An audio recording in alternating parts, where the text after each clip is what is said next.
আসসালামু আলাইকুম সুপ্রিয় দর্শক, আজকে কথা হবে মুসলিম শরীফে বর্ণিত 118 নম্বর একটি হাদিস নিয়ে, যেটি বর্ণিত হয়েছে হজরত আবু হুরায়রা রাদিয়াল্লাহু তাআলা আনহুর মাধ্যমে হজরত মুহাম্মদ সাল্লাল্লাহু আলাইহি সাল্লাম থেকে।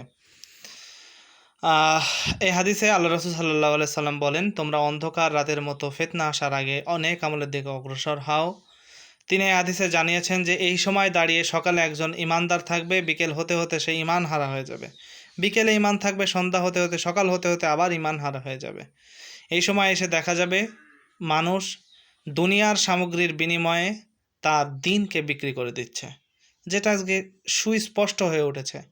আমরা দেখতে পাই আমাদের আদর্শ হিসেবে আমরা যাদেরকে মানি, এই আদর্শরাই সামান্য দুনিয়ার কিছু স্বার্থের বিনিময়ে, দলীয় কিছু সুযোগ সুবিধা প্রাপ্তির বিনিময়ে, দলের স্বার্থে দিনকে বিক্রি করে দিচ্ছে।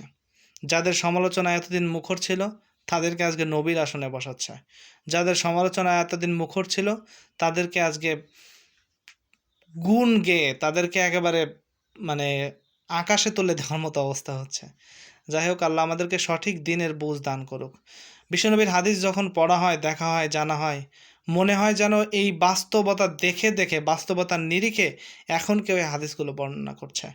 আসুন কোরআন হাদিসের দিকে ফিরে আসি, দুনিয়ার স্বার্থের ঊর্ধ্বে থেকে দিনকে প্রচার করার চেষ্টা করি।